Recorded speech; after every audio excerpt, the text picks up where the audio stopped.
Oi, gente, tudo bom? Vim aqui falar sobre as práticas religiosas no Brasil colonial. O Brasil, enquanto colônia de Portugal, apresentava várias formas de religião diferentes, mas com a chegada dos portugueses e o cristianismo foi a primeira evangelização. Olha, aqui é uma imagem demonstrando um padre bem ali, mostrando a cruz, enfim, fazendo sua catequese para os indígenas e os demais escravos que eles traziam da África. Os escravos vindos de diversas regiões da África trouxeram consigo seu sistema de religiões animatistas. Aqui eles estão dançando capoeira, mas foi só uma demonstração mesmo. Também é importante dizer que alguns grupos de escravos também professavam a fé islâmica. Já os indígenas viviam de acordo com uma crença religiosa xamanista. A miscigenação e a miscigenação da população e das crenças resultaram em novas práticas religiosas, como o candomblé e o catimbó, e essas crenças existem até hoje. Os missionários que vinham de Portugal tinham o objetivo principal de catequizar e converter os indígenas e os escravos trazidos da África, ocasionando assim a Igreja Católica como centro geral religioso da época.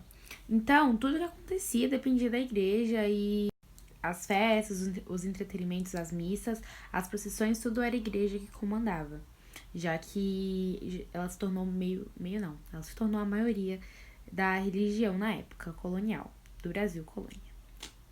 Oi, gente, tudo bem? Hoje eu vou falar sobre a filosofia no período colonial.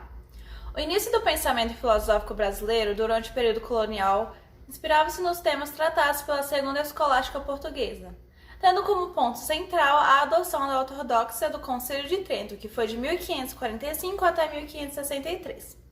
Sob as disposições adotadas, todos os filósofos e suas obras eram inspecionados pela autoridade eclesiástica. Com isso, o ensino de filosofia não visava o desenvolvimento da capacidade crítica do aluno, e sim ao convencimento de seguir determinada doutrina.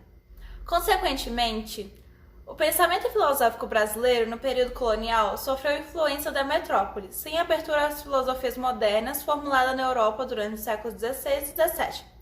A filosofia no período colonial do Brasil foi denominada por Luiz Washington Vita como saber de salvação.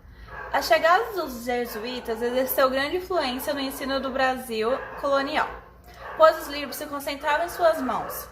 No Brasil do século XVI, os gêneros literários não tinham muito espaço, muito menos a filosofia. Nesta época, os colégios educadores se espalharam pelo Brasil em cidades como Salvador, São Paulo e Rio de Janeiro. No ano de 1580, no Colégio da Olinda, deu-se início ao estudo do pensamento filosófico, mas os livros eram escassos e, como já foi dito, esses estavam somente em mãos dos jesuítas. Alguns deles adotaram o modelo de fundação de colégios e outros as missões, como a evangelização dos indígenas. A filosofia colonial do século XVI e XVII. Em 1638, teve início o ensino de filosofia em nível superior no Colégio do Rio de Janeiro, conhecida como Saber de Salvação. Essa filosofia teve os seguintes representantes: Diogo Gomes Carneiro, Nuno Marques de Pereira e também o Padre Vieira, com a sua moral da ação. A escolástica foi o pensamento predominante no Brasil até a segunda metade do século XVII. Matias Aires costumava ser citado como filósofo desse período, com a sua abordagem do problema da ética sob uma perspectiva teológica. Hoje eu vou falar sobre as características do barroco em espanhol. Las características del barroco son el dualismo, la riqueza de detalles y la exageración. En la literatura barroca, los textos reflejan elementos elaborados y casi siempre extravagantes, donde los detalles se valoran en juego de contrastes. El lenguaje de este movimiento intentó unir los valores medievales con los de la cultura griega y latina, que se evidenciaron con el Renacimiento. Generalmente, el barroco y la literatura están marcadas por características que muestran el juego de palabras y ideas. Además, es notable que el uso de figuras retóricas como metáforas, hipérbole, parábola e antítese. Oi, gente, eu vou falar um pouco sobre Pedro Antônio e sobre Gregório de Matos. Primeiramente, vou falar um pouco sobre Gregório de Matos. Ele nasceu em Salvador, Bahia, em 1636. Ele era filho de uma família muito rica, plantadores de cana-de-açúcar. Teve a oportunidade de estudar, que isso foi muito bom porque poucos tinham naquela época.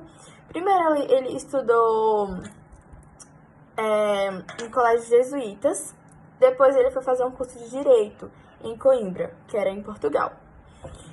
Ele tentou se estabelecer em Lisboa, mas por causa da irreverência, ele teve que voltar para o Brasil. E ao retornar ao Brasil, ele foi de volta a Salvador, colocou em prática os estudos de advocacia dele. Além disso, ele atuou área religiosa como sacristão de igreja. Em determinado ponto da sua vida, ele deixou de lado essas atividades para ser boêmio. Com essa nova postura dele, o espírito dele criticou-se e intensificou. Ele andava pelas ruas declamando ou cantando críticas diversas em relação à coroa portuguesa. Segundo ele era exploradora, ou ainda é a elite dominante que circundava. Por isso, foi auxiliado para Angola, podendo voltar ao Brasil só depois de muitos anos. Detalhe, ele não pode nunca mais pisar em solo baiano. Morreu em Recife em 1696. Agora eu vou falar um pouco sobre Pedro Antônio de Alarcón. Ele nasceu no dia 10 de março de 1833 em Madrid. Pertenceu ao movimento realista. Trata-se de um dos mais destacados autores deste movimento. Foi escritor da poesia romântica. Eu vou falar um pouco sobre a vida dele. Ele teve uma vida muito intensa e ideológica, assim como seus personagens. Evoluiu em ideias liberais e revolucionárias para posições mais tradicionalistas. Embora tivessem fidalga, sua família era bastante humilde, mas nem tanto que nem pudesse mandá-lo estudar Direito na Universidade de Granada. E ele abandonou o curso e foi fazer um seminário. Isto também não o satisfez e deixou em 1853 para ir a Cádiz, onde fundou o jornal El Eco Ocidente, junto com um homem que se chamava Tarrago e Mateus. Hi, I'm Pedro and I'm here to talk about social expressions. But at first, what is it? So, as known as social questions, it is a set of expressions that define social inequality. And what were these sets in 18th century Brazil? So, we all know that the society was divided in social classes, and these sets were present in relationships between them. An example is masters and their slaves, who had a relationship based on forced submission, when the masters had literally the freedom of the slaves in a piece of paper. We had too the Americans, who were not considered so important in the society when they were not doing their function. We can say that they had a relationship with the slaves and masters too, because they were in some cases they were selling and reselling the slaves to the masters. And we had the religious. They were extremely important and they were very respected, and they had everything they want in their hands. So, this is how the social expressions were present in this century, and we can notice that the society was totally unbalanced. That's it. Bom, gente, eu vou falar um pouco sobre a função da sociedade de Ouro Preto. O ciclo econômico da mineração dinamizou a sociedade brasileira, diferente do açúcar. A riqueza proveniente não ficou concentrada nas mãos de um único grupo social. Com o desenvolvimento das cidades como Vila Rica, Mariana e Diamantina, apareceram comerciantes, intelectuais, artesãos, padres, funcionários públicos e profissionais liberais. Os escravos também ganharam importância. Muitos deles conquistaram, junto aos seus senhores, o direito à liberdade devido ao êxito da mineração.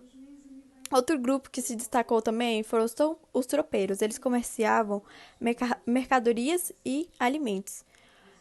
E muitos transportavam carga do Rio Grande do Sul e São Paulo e, seguido, ia para Minas Gerais. Now the world don't move to the beat of just one drum. What might be right for you